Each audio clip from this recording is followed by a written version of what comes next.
Good morning, fellow chapter members. It is I once again, Caligandrius. Welcome to the data slate. How is everyone doing this evening? Demon 7 Sword Twitch and Tar Mac, welcome. I hope you are well. May the Emperor's grace guide you. Today will be another reading from the excerpt of Horus Rising. We shall read for 1 hour, give or take, before switching to the Pokemon Nuzlocke. Are there any questions before we begin?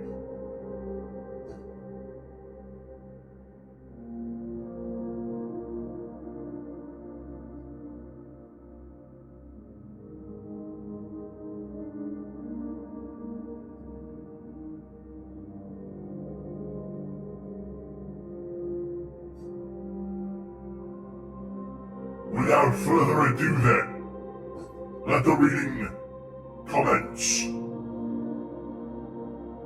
Chapter 5. Peter Aegon Nobis Lectio Divinitatus Malcontent. Peter Aegon Momus was doing them a great honor. Peter Aegon Momus was deigning to share with them his visions for the new High City.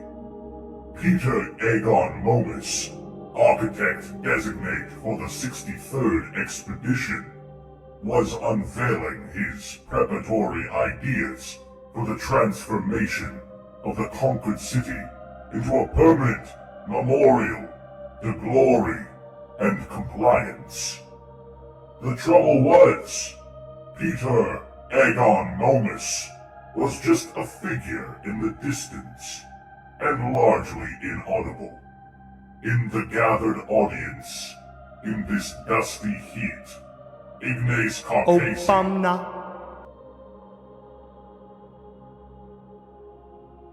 Please refrain from using the sound channel until the reading has completed, Brother Sammy. Thank you. Ignace Caucasi shifted impatiently and craned his neck to see. The assembly had been gathered in a city square north of the palace. It was just after midday, and the sun was at its zenith, scorching the bare basalt towers and yards of the city. Though the high walls around the square offered some shade, the air was often dry and stiflingly hot. There was a breeze, but even that was heated like exhaust vapor, and did nothing but stir up fine grit in the air. Powder dust, the particulate residue of the great battle, was everywhere, hazing the bright air like smoke. Caucasi's throat was as arid as a riverbed in drought. I meant to say riverbed. Apologies. Around him, people in the crowd coughed and sneezed. The crowd, 500 strong, had been carefully vetted. 3/4 of them were local dignitaries, grandees, nobles, merchants, members of the overthrown government, representatives of that part of 6319's ruling classes who had pledged compliance to the new order.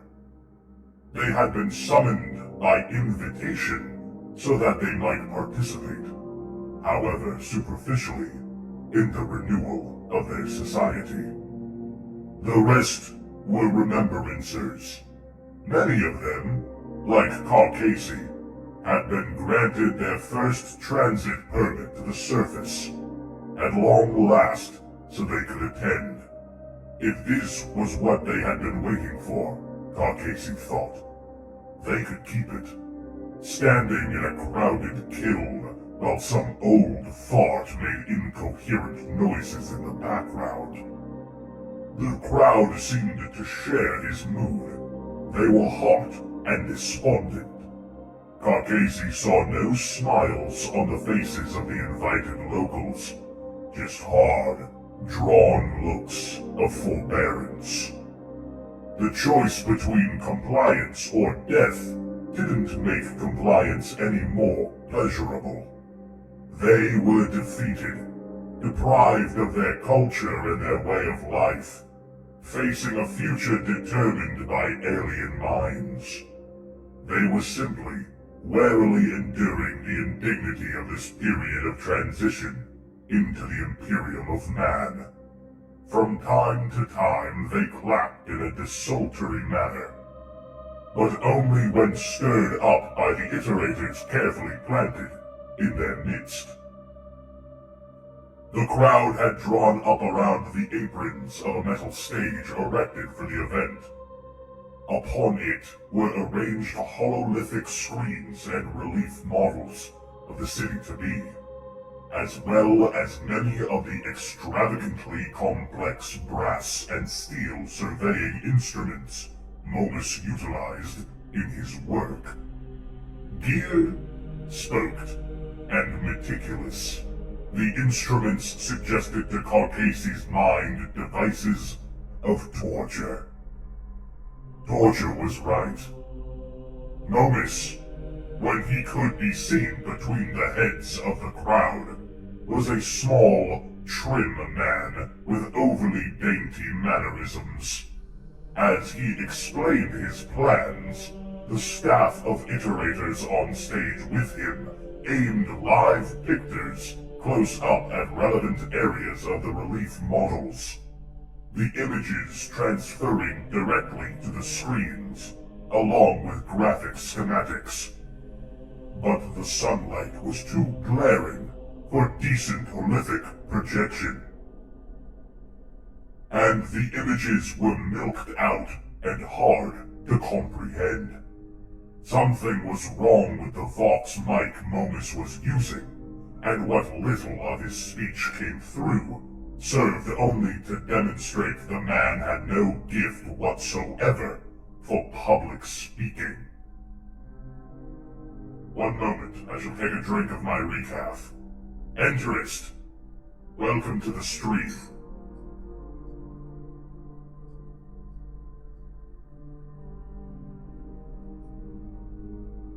For those who are unaware, what we are currently listening to is from the perspective of Ignace Carcassi, who is an iterator for the Imperium of Man.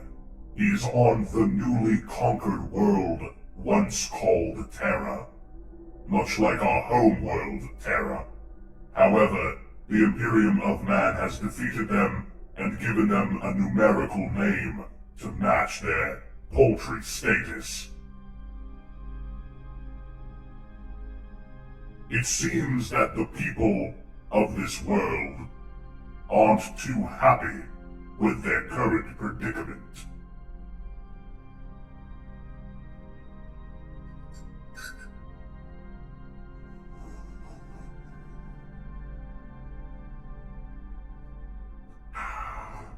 Let us continue.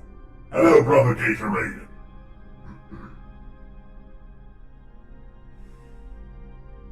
Always a heliolithic city, a tribute to the sun above, and we may see this afternoon indeed. I'm sure you will have noticed the glory of the light here, the city of light. Light out of darkness is a noble theme, by which, of course, I mean the light of truth shining upon the darkness of ignorance. I am much taken with the local phototropic technologies I have found here, and intend to incorporate them into the design. Carcassi sighed. He never thought he would find himself wishing for an Iterator, but at least those bastards knew how to speak in public. Peter Aegon Momus should have left the talking to one of the Iterators, while he aimed the wretched Pictor wand for them. His mind wandered.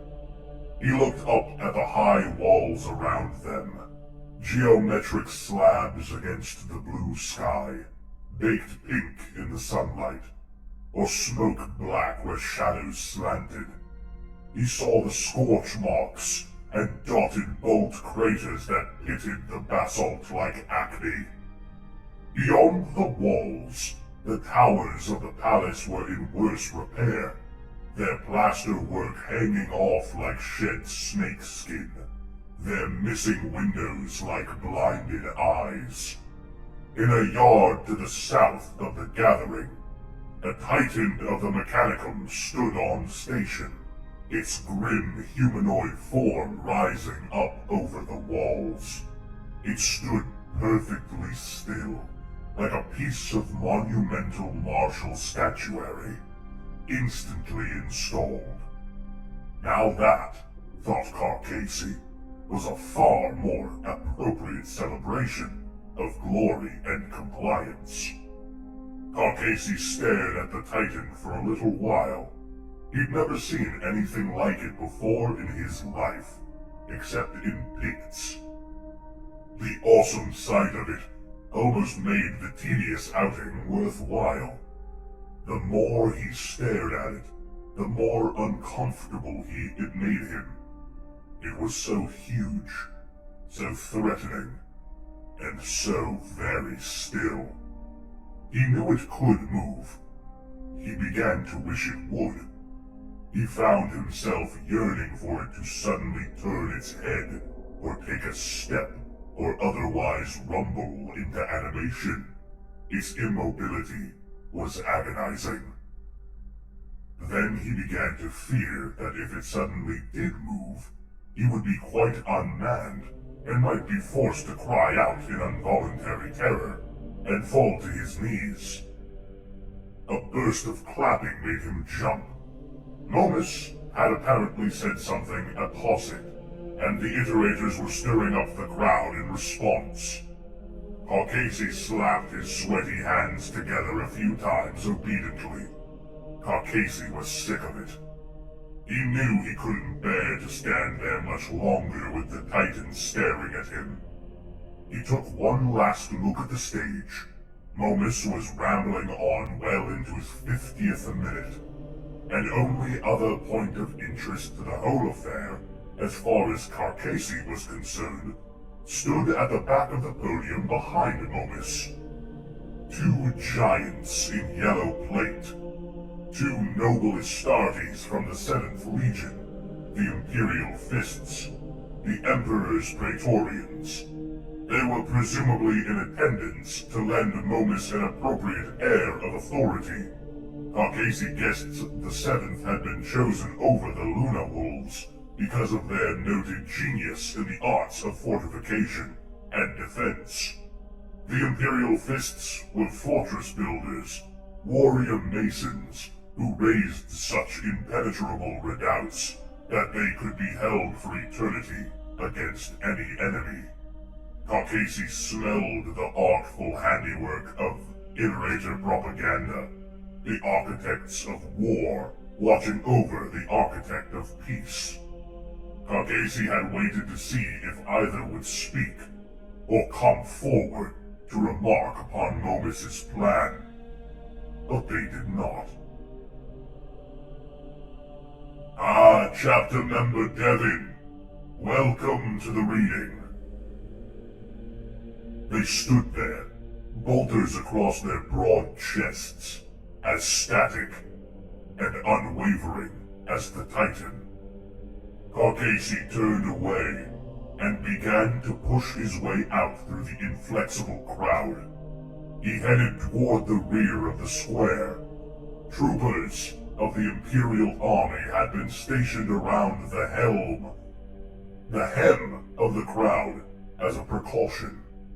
They had been required to wear full dress uniform, and they were so overheated that their sweaty cheeks were blanched a sickly green-white. One of them noticed Carcasi moving out through the thinnest part of the audience, and came over to him. "Where are you going, sir?" he asked.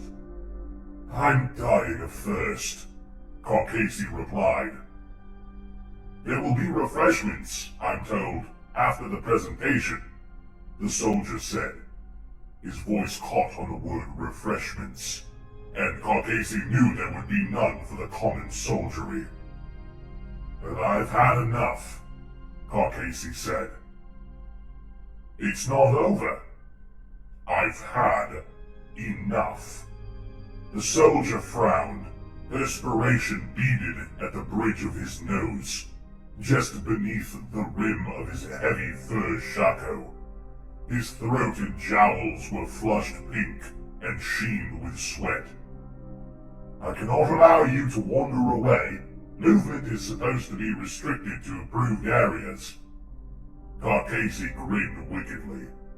"And I thought you were here to keep trouble out, not keep us in." The soldier didn't find that funny, or even ironic. "We're here to keep you safe, sir," he said.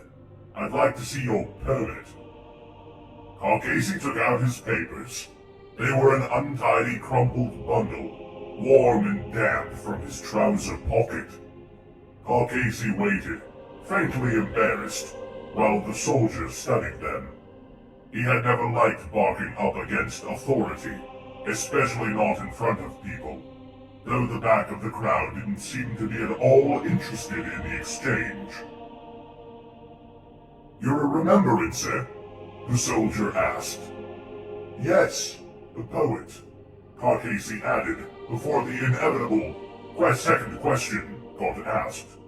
The soldier looked up from the papers into Carcasi's face, as if searching for some essential characteristic of poethood that might be discerned there, comparable to a navigator's third eye, or a slave drone's serial tattoo. He'd likely never seen a poet before, which was all right, because Carcasi had never seen a Titan before. "You should stay here, sir," the soldier said, handing the papers back to Carcasi. "But this is pointless," Carcasi said. "I have been sent to make a memorial of these events. I can't get close to anything. I can't even hear properly what the fool's got to say. Can you imagine the wrong-headedness of this? Momus isn't even history. He's just another kind of memorialist. I've been allowed here to remember his remembrance, and I can't even do that properly. I'm so far removed from the things I should be engaging with, I might as well have stayed on Terra and made do with a telescope." The soldier shrugged. He'd lost the thread of Carcasi's speech early on. "You should stay here, sir, for your own safety." "I was told the city had been made safe," Carcasi said. "We're only a day or two from compliance, aren't we?" The soldier leaned forward discreetly, so close that Carcasi could smell the stale odor of garbage the heat was infusing into his breath. "It's between us. That's the official line. But there has been trouble. Insurgents. Loyalists. You always get it in a conquered city, no matter how clean the victory. The back streets are not secure." "Really?" "They're saying loyalists, but it's just discontent if you ask me. These bastards have lost it all, and they're not happy about it." Carcasi nodded. "Thanks for the tip," he said, and turned back to rejoin the crowd. 5 minutes later, with Momus still droning on, and Carcasi close to despair, an elderly noblewoman in the crowd fainted, and there was a small commotion.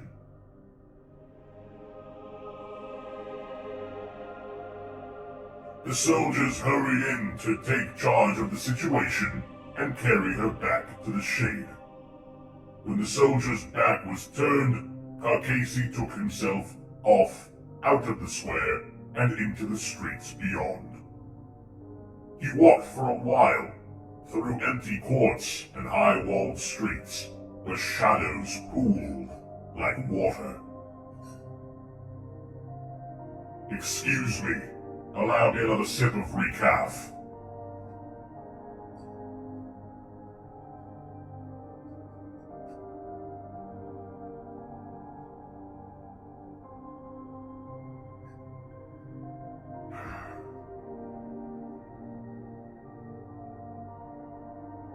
The day's heat was still pitiless, but moving around made it more bearable. Periodic breezes gusted down alleyways, but they were not all relieving.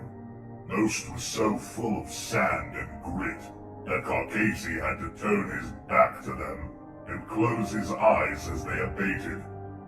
The streets were vacant, except for an occasional figure hunched in the shadow of a doorway, or half visible behind broken shutters.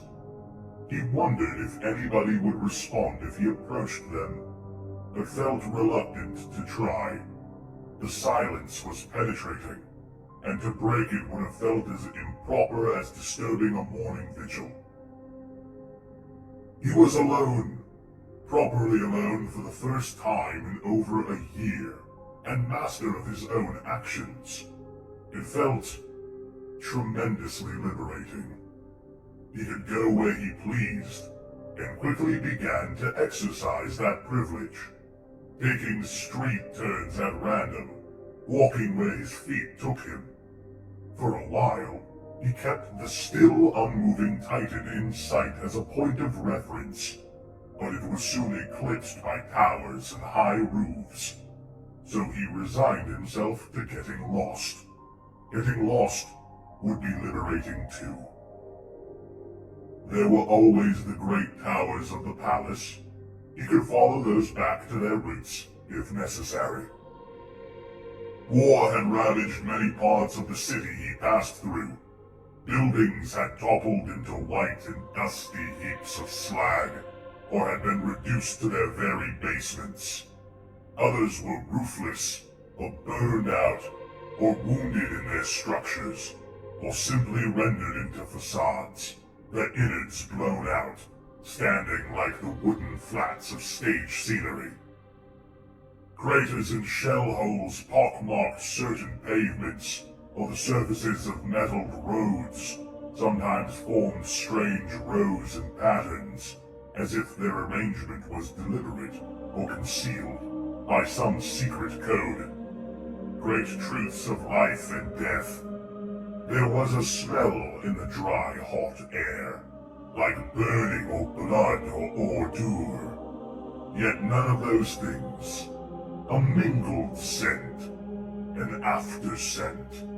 It wasn't burning he could smell, it was things burnt. It wasn't blood, it was dry residue. It wasn't ordure, it was the seeping consequence of sewer systems broken and cracked by the bombardment. Many streets had stacks of belongings piled up along the pavements. Furniture, bundles of clothing, kitchenware. A great deal of it was in disrepair and had evidently been recovered from ruined dwellings. Other piles seemed more intact, the items carefully packed in trunks and coffers. People were intending to quit the city, he realized. They had piled their possessions in readiness while they tried to procure transportation, or perhaps the relevant permission from the occupying authorities. Almost every street and yard bore some slogan or other notice upon its walls. All were handwritten, in a great variety of styles and degrees of calligraphic skill. Some were daubed in pitch, others paint or dye, others chalk or charcoal. The latter, Carcasi reasoned, marks made by the employment of burned sticks and splinters, taken from the ruins. Many were indecipherable or unfathomable. Many were bold, angry graffiti, specifically cursing the invaders or defiantly announcing a surviving spark of resistance. They called for death, for uprising, for revenge. Others were lists, carefully recording the names of the citizens who had died in that place, or plaintive requests for news about the missing loved ones listed below. Others were agonized statements of lament, or minutely and delicately described texts of some sacred significance. Carcasey found himself increasingly captivated by them, by the variation and contrast of them, and the emotions they conveyed. For the first time, the first true and proper time since he left Terra, he felt the poet in him respond. This feeling excited him. He had begun to fear that he might have accidentally left his poetry back on Terra in his hurry to embark, or at least that it malingered, folded and unpacked. Fucking ow! Please refrain from doing that while I'm reading. God damn it! You're on thin ice! I've lost my place, you rube!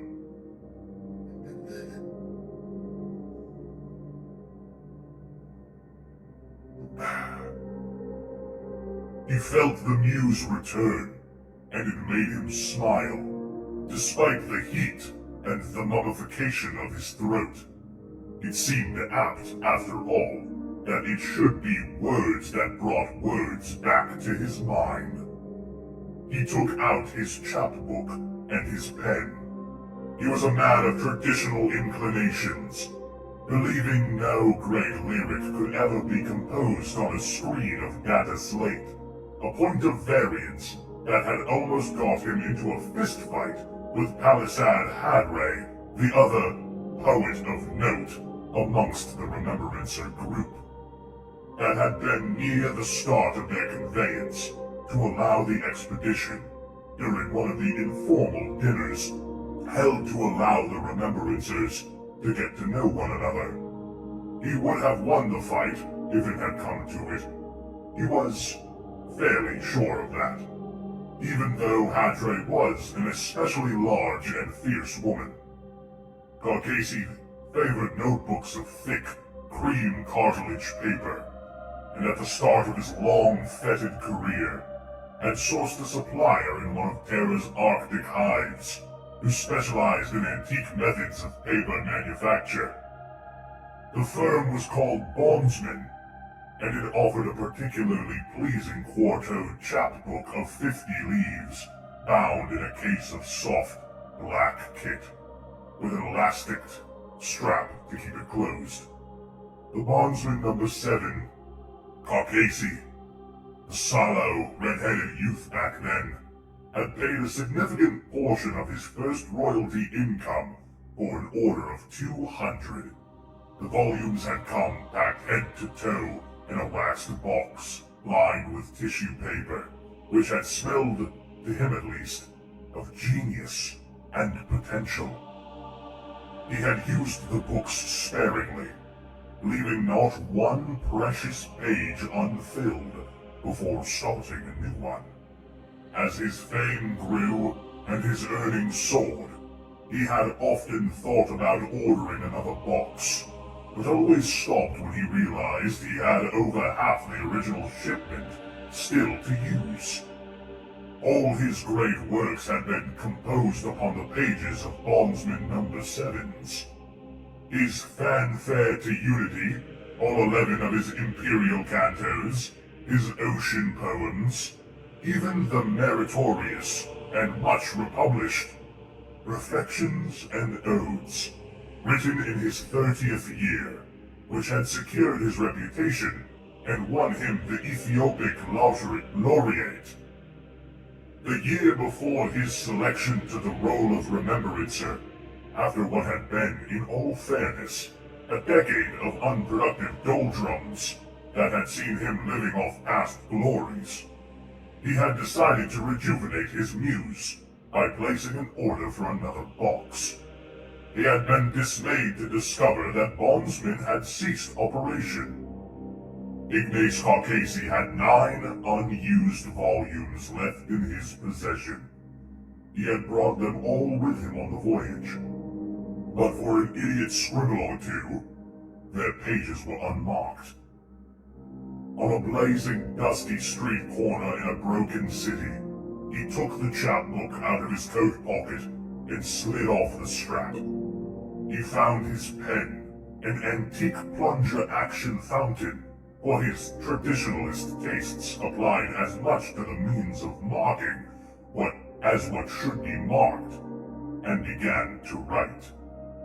The heat had almost congealed the ink in his nib, but as he wrote anyway, copying out such pieces of wall writing as affected him, sometimes attempting to duplicate the manner and form of the delineation.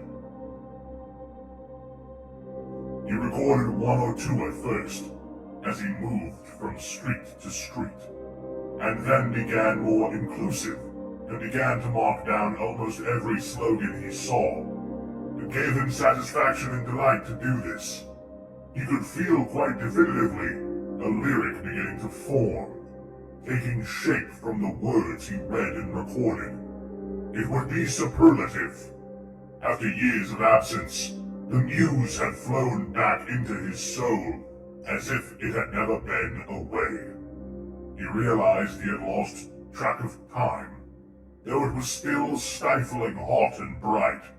The hour was late, and the blazing sun almost worked its way over, lower the sky. He had filled almost 20 pages, half of his chapbook. He felt a sudden pang. What if he had only 9 volumes of genius left in him? I am being called. Strange. I shall ignore this call, for it is not one I care for.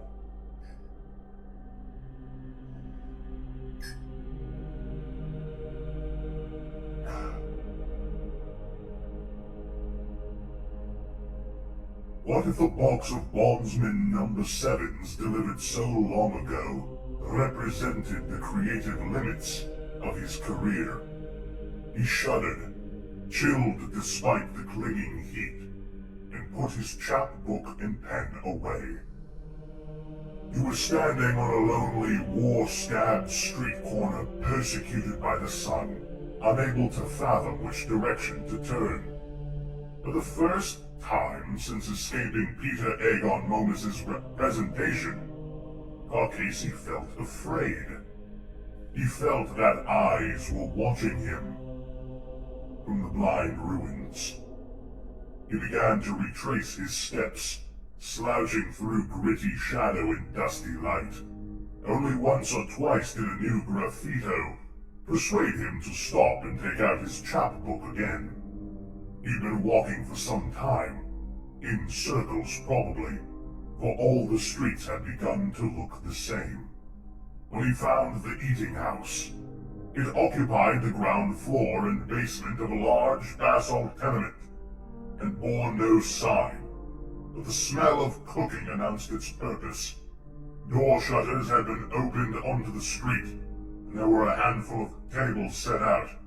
For the first time he saw people in numbers, locals, in dark sun cloaks and shawls, as unresponsive and indolent as the few souls he had glimpsed in doorways. They were sitting at the tables under tattered awnings, alone or in small, silent groups, drinking thimble glasses of liquor, or eating food from finger bowls. Carcasi remembered the state of his throat, and his belly remembered itself with a groan. He walked inside, into the shade, nodding politely to the patrons. None responded. In the cold gloom, he found a wooden bar with a dresser behind it. laden with glassware and spouted bottles. The hostel keeper, an old woman in a khaki wrap, eyed him suspiciously from behind the serving counter. "Hello?" he said. She frowned back. "Do you understand me?" he asked. She nodded slowly. "That's good. Very good. I had been told our languages were largely the same, but that there were some accent and dialect differences." He trailed off. The woman said something that might have been what, or might have been any number of curses or interrogatives. "You have food?" he asked. "And you mind eating?" She continued to stare at him. "Food?" he asked. She replied with a flurry of guttural words, none of which he could make out. Either she didn't have food, or was unwilling to serve him, or she didn't have any food for the likes of him.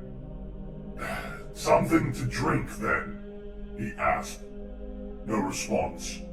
He minded drinking, and when that brought nothing, pointed at the bottles behind her. She turned and took one of the glass containers, selecting one as if it had indicated it directly instead of generally. It was 3/4 full of a clear, oily fluid that roiled in the gloom.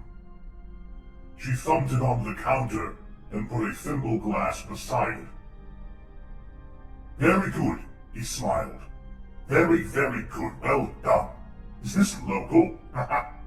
Of course it is, of course it is. A local speciality. You're not going to tell me, are you? Because you have no idea what I'm actually saying, have you? She stared at him blankly. He picked up the bottle and poured a measure into the glass. The liquor flowed as slowly and heavily through the spout as ink had done from his pen in the street. He put the bottle down and lifted the glass, toasting her. "To your health," he said brightly, "and to the prosperity of your world. I know things are hard now, but trust me, it's all for the best. All for the very best." He swigged the drink. It tasted of licorice, and went down very well, heating his dry gullet and lighting a buzz in his gut. "Excellent," he said. He poured himself a second. "Very good indeed. You're not going to answer me, are you? I could ask your name and your lineage and anything at all. You would just stand there like a statue, wouldn't you? Like a titan."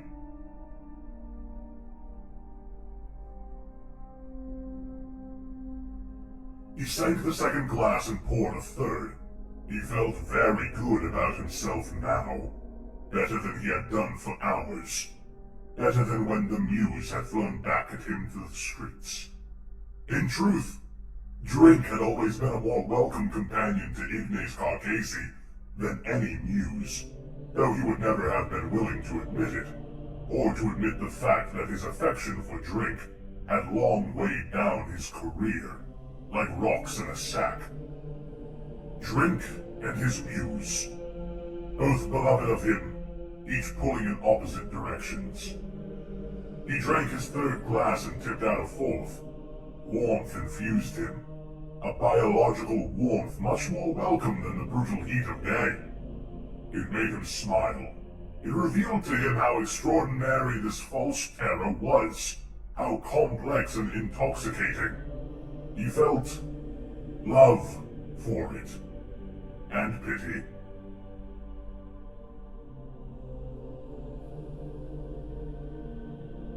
And tremendous goodwill. This world, this place, this holstery, would not be forgotten.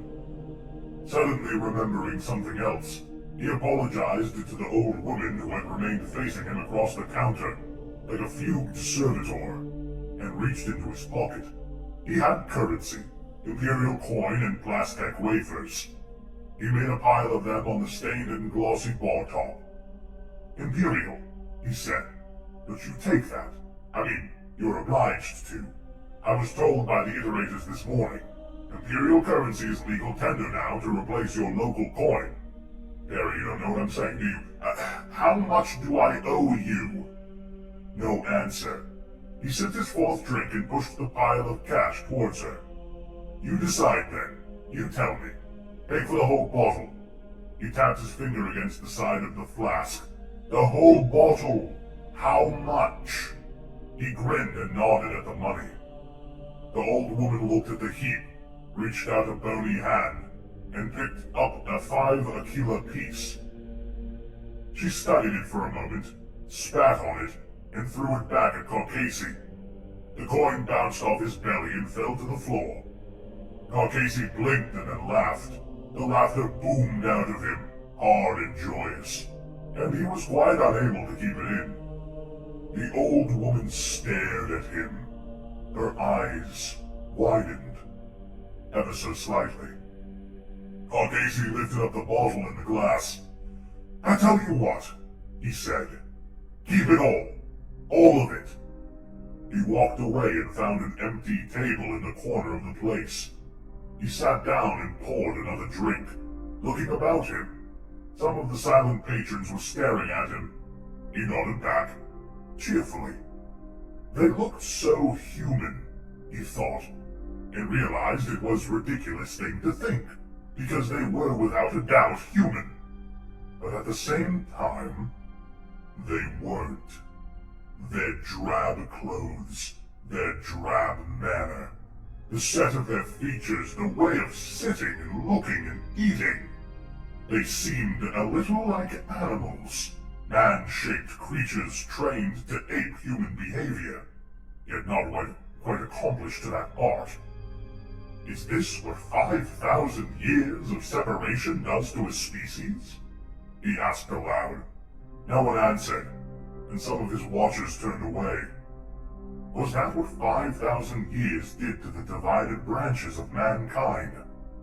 He took another sip.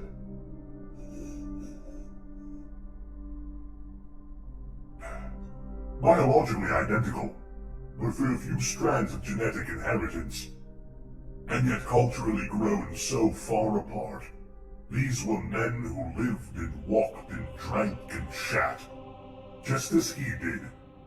They lived in houses and raised cities, and wrote upon walls and even spoke the same language, old women notwithstanding. Yet time and division had grown them along alternate paths.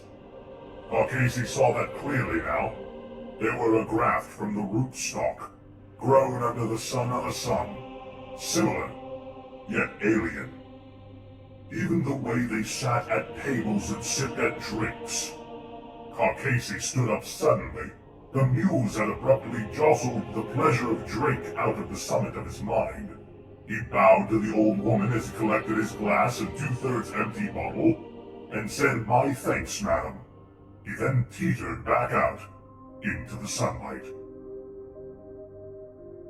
He found a vacant lot a few streets away that had been leveled to rubble by bombing, and perched himself on a chunk of basalt, setting down the bottle and the glass carefully. He took out his half-filled bondsman number 7 and began to write again, forming the first few stanzas of a lyric that owed much to the writings on the walls and the insight he had garnered in the hostelry. Hostelry, yes.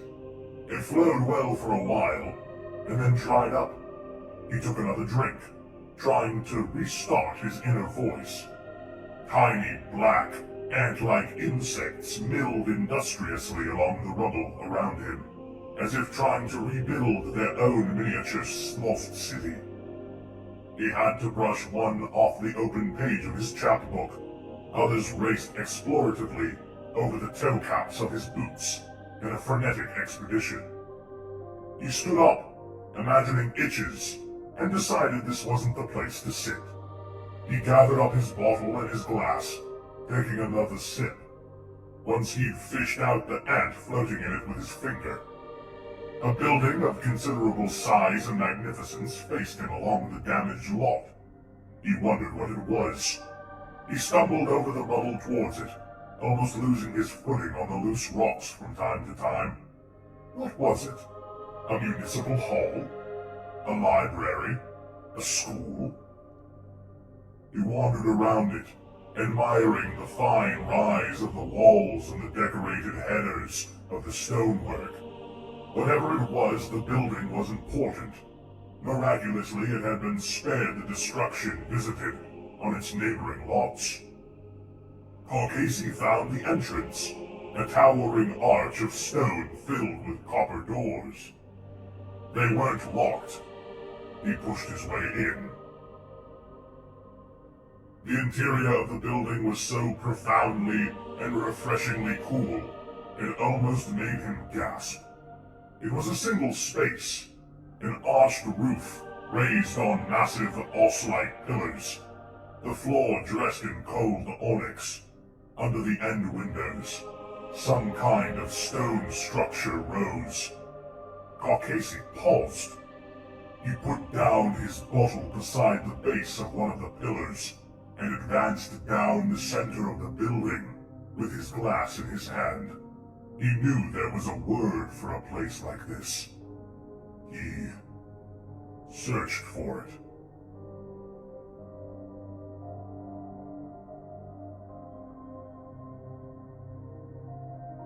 Sunlight, filleted by colored glass, slanted through the thin windows. The stone structure at the end of the chamber was a carved lectern supporting a very massive and very old book. Caucasi touched the crinkled parchment of the book's open pages with delight. It appealed to him the same way as the pages of a bondsman number 7 did. The sheets were old and faded, covered with ornate black script and hand-colored images. This was an altar, he realized. This place a temple of fame. Terra alive, he declared, and then winced as his words echoed back down the cool vault. History had taught him about fanes and religious belief, but he had never set foot inside such a place of spirits and divinity. He sensed that the spirits were looking down on his intrusion with disapproval, and then laughed at his own idiocy. There were no spirits, not anywhere in the cosmos. Imperial truth had taught him that. The only spirits in this building were the ones in his glass and his belly. He looked at the pages again. Here was the truth of it. The crucial mark of difference between his breed of man and the local variety. They were heathens. They continued to embrace the superstitions that the fundamental strand of mankind had set aside. Here was the promise of an afterlife and an ethereal world. Here was the nonsense of a faith in the intangible. Caucasi knew that there were some, perhaps many, amongst the population of the compliant Imperium who longed for a return to those ways. God, in every incarnation and pantheon, was long perished. But still men hankered after the ineffable. Despite prosecution, new credos and budding religions were sprouting amongst the cultures of unified man. Most vigorous of all was the Imperial Creed that insisted humanity adopt the Emperor as a divine being, a god-emperor of mankind. The idea was ludicrous and, officially, heretical. The Emperor had always refused such adoration in the most stringent terms, denying his apotheosis. Some said it would only happen after his death, and as he was functionally immortal, that tended to cap the argument.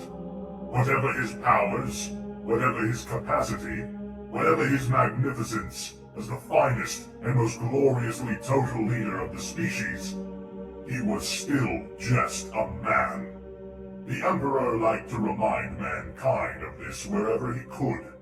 It was an edict that rattled around the bureaucracies of the expanding Imperium. The Emperor is the Emperor, and he is great and everlasting. But he is not a god, and he refuses any worship offered to him. Carcasi took a swig and put his empty thimble glass down, at an angle on the edge of the lectern itself. The Lectio Divinitatus. That's the name of the chapter. That's what it was called. The missile of the underground wellspring that strove in secret to establish the cult of the Emperor against his will. It was said that even some of the upstanding members of the Council of Terra supported its aims. The Emperor as God? Carcasi stifled a laugh. 5,000 years of blood, war, and fire to expunge all gods from culture, and now the man who achieved that goal supplants them as a new deity. How foolish is mankind! Carcasi laughed, enjoying the way his words echoed around the empty fane. How desperate and flailing. Is it that we simply need a concept of God to fulfill us? Is that part of our makeup? He fell silent, considering the point he had raised to himself. A good point. Well reasoned. He wondered where his bottle had gone. It was a good point. Maybe that was mankind's ultimate weakness. Maybe it was one of humanity's basic impulses. The need to believe in another, higher order. Perhaps faith was like a vacuum, sucking up credulity in a frantic effort to fill its own void. Perhaps it was a part of mankind's genetic character, to need, to hunger for a spiritual solace. Oh, perhaps we are cursed, Carcasi told the empty fane. To crave something that which does not exist.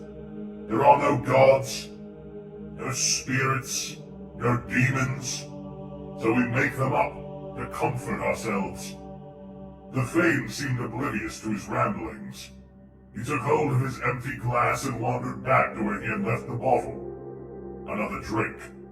He left the thane and threaded his way out of the blinding sunlight. The heat was so intense that he had to take another swig.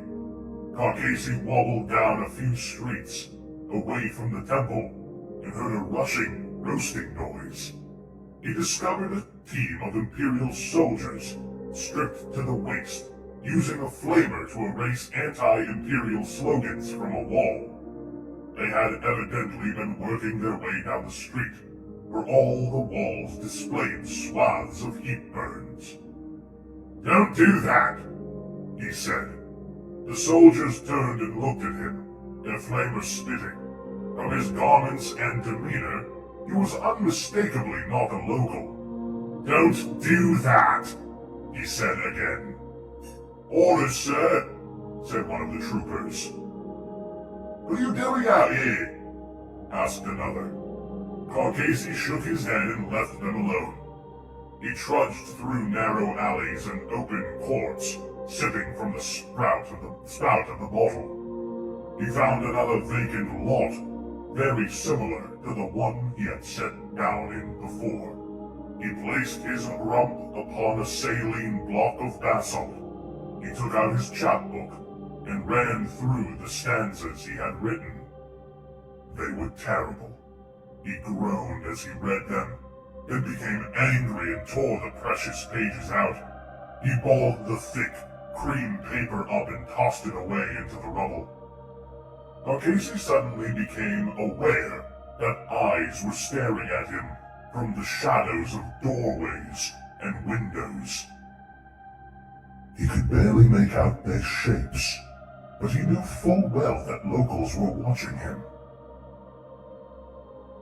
He got up and quickly retrieved the balls of crumpled paper he had discarded, feeling that he had no right to add in any way to the mess. He began to hurry down the street as thin boys emerged to lob stones and jeers at him. He found himself, unexpectedly, in the street of the hostelry again. It was uninhabited, but he was pleased to have found it as his bottle had become unaccountably empty. He went into the gloom. There was no one around. Even the old woman had disappeared. His pile of Imperial currency lay where she had left it on the counter. Seeing it, he felt authorized to help himself to another bottle behind the bar. Clutching the bottle in his hand, he very carefully sat down at one end of the table and poured another drink. He had been sitting here for an indefinite amount of time when a voice asked if he was all right. Ignace Carcasi blinked and looked up. The gang of Imperial Army troops who had been burning clean the walls of the city had entered the hostelry, and the old woman had reappeared to fetch them drinks and food. The officer looked down at Carcasi as his men took their seats. "Are you all right, sir?" he asked. Yes. Carcasi slurred. "You don't look all right. Pardon me for saying, should you be out in the city?"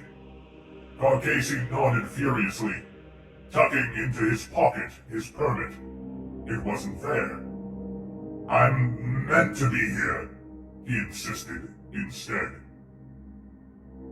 "Meant to? I was ordered to come, to hear Peter Python Momus... Shit, no, that's wrong. To hear Peter Egon Momus present his plans for the new city. That's why I'm here, I'm meant to be." The officer regarded him cautiously. "If you say so, sir. They saw Momus had drawn up a wonderful scheme for the reconstruction." "Oh, yes, quite wonderful," Carcasi replied, reaching for his bottle and missing. "Quite bloody wonderful. An eternal memorial to our victory here." "Sir?" "It won't last," Carcasi said. No, it won't last. It can't. Nothing lasts. You look like a wise man to me, friend. What do you think?" "I think you should be on your way, sir," the officer said gently. No, about the city. The city, it won't last. Heretic. Peter Aegon Momus. To the dust, all things return. As far as I can see, this city was pretty wonderful before we came and hobbled it." "Sir, I think..." "No, you don't," Carcasi said, shaking his head. "You don't, and no one does. This city was supposed to last forever, but we broke it and laid it in tatters. Let Momus rebuild it. It'll happen again and again. The work of man is destined to perish. Momus said his plans, a city that will celebrate mankind forever. You know what? I bet that's what the architects who built this place thought too. Sir, the man does come apart eventually. You mark my words, this city, Momus' city, the Imperium... Sir, you... Carcasi rose to his feet, blinking and wagging a finger. Don't sir me! The Imperium will fall asunder as soon as we construct it. Mark my words, it's as inevitable as... Pain abruptly splintered Carcasi's face as he fell down, bewildered. He registered a frenzy of shouting and movement, and felt boots and fists slamming into him, over and over again. Enraged by his words, the troopers had fallen upon him, shouting. The officer tried to pull them off. Bones snapped. Blood spurted from Carcasi's nostrils. Mark my words, he coughed. Nothing we build will last forever. You ask these bloody locals. A boot cap cracked into his sternum. Bloody fluid washed into his mouth. Get off him! Get off him! The officer was yelling, trying to rein in his provoked and angry men. By the time he managed to do so, Ignace Carcasi was no longer pontificating or breathing. So ends Chapter 5. And so ends our reading for today. It seems that we have lost another loyal member of the Imperium of Man to doubt. A sad way for the story of Ignace Carcassi to end, but not at all surprising. The man was a fool, and he died a fool. Rest in peace. I agree wholeheartedly. Well, that was our reading for today.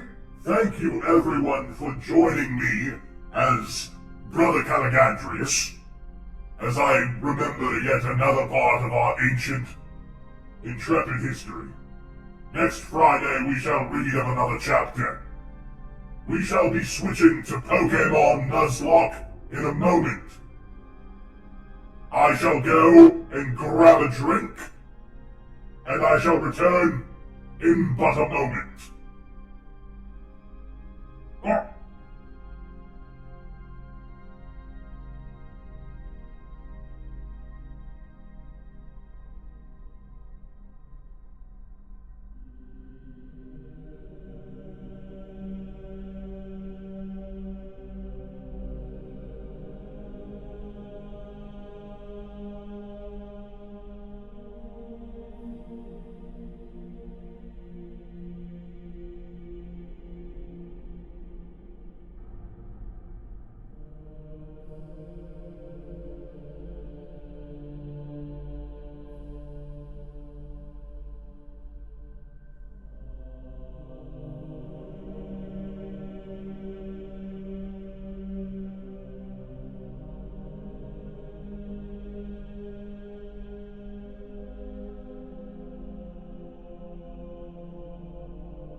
Alrighty, hello everyone!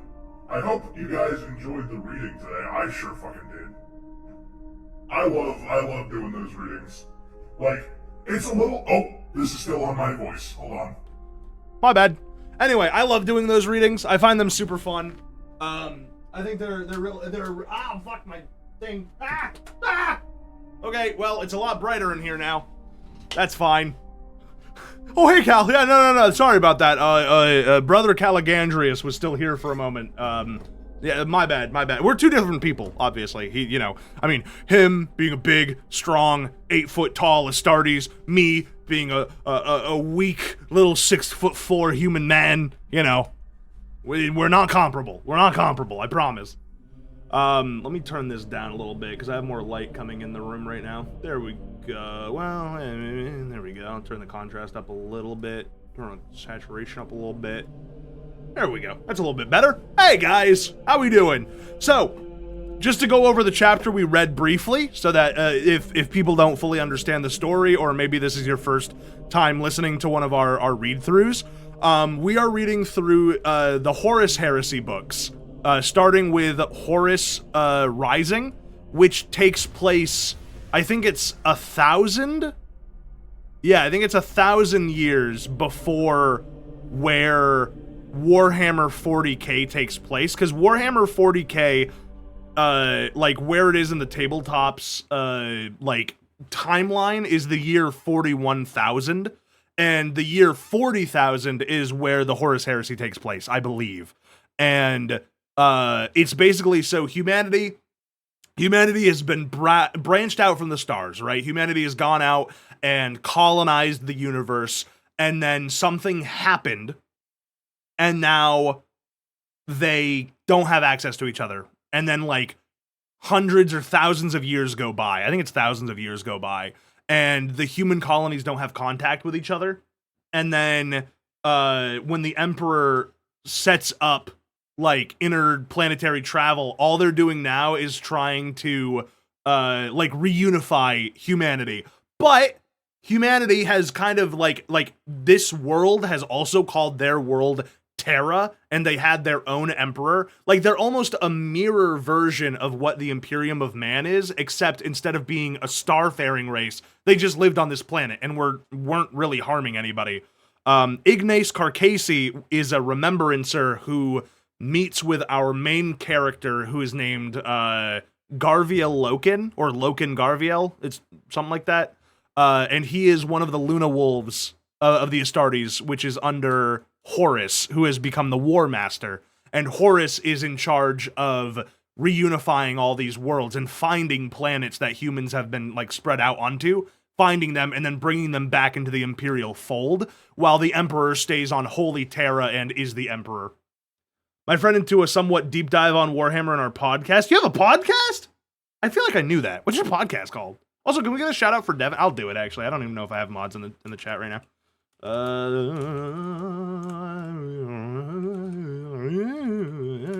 There we go.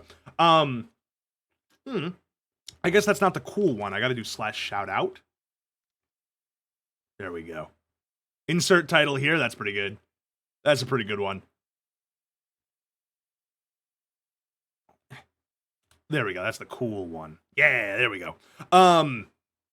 But anyway, so Carcassi is something called a remembrancer, and remembrancers are basically people that record like history in ways outside of just I think it's like however you kind of want to do it. So you can write poetry, you can write songs, you can write stories to keep history kind of archived and moving.